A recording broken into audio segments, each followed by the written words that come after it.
ખસ્તા, flaky અને એકદમ tasty લીલા વટાણાની કચોરી. શિયાળામાં આ કચોરી ના બને એ તો શક્ય જ નથી. તો બનાવવા માટે સૌથી પહેલાં વાસણમાં લીધો છે મેંદો. તમે ઘઉંનો લોટ પણ લઈ શકો છો. મીઠું, અજમો અને તેલનું મોણ એડ કરવાનું છે મુઠ્ઠી પડતું.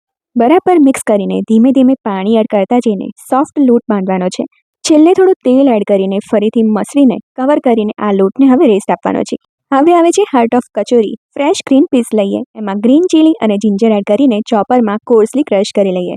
પેનમાં તેલ એડ કરવાનું છે. ગરમ થાય એટલે હિંગ એડ કરવાની છે અને આ ક્રશ્ડ મિક્સર એડ કરી સોતે કરી લઈએ. 3 થી 4 મિનિટ સુધી કોન્સ્ટન્ટ સ્ટર કરવું જરૂરી છે. મિક્સર કુક થઈ જાય એટલે એડ કરવાનું છે સ્વાદ પ્રમાણે મીઠું, લાલ મરચું, હળદર, ધાણા જીરું, ગરમ મસાલો, બ્લેક પેપર પાવડર. બધું જ એકવાર સરસ પ્રોપરલી મિક્સ કરી લેવાનું છે.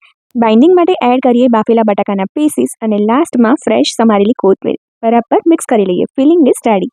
હવે લોટમાંથી મોટો લુઓ લેવાનો છે. પાટલી ઉપર થોડો કોરો લોટ છાંટીને ઓવલ શેપમાં વણી લેવાનો છે. થોડું તેલ એપ્લાય કરવાનું છે, થોડો કોરો લોટ સ્પ્રિંકલ કરવાનો છે અને આ રીતે બંને બાજુથી ફોલ્ડ કરી લેવાનું છે અને ફરીથી આ રીતે ફોલ્ડ કરી લેવાનો છે. હવે આને પણ એકવાર વણી લેવાનું છે અને એકદમ સરસ રોલ વાળી લેવાનો છે.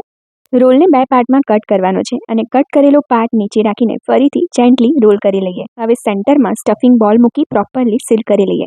એક્સ્ટ્રા લોટને રિમૂવ કરીને પરફેક્ટ શેપ આપીએ અને રેડી છે કચોરી ફ્રાઈંગ માટે.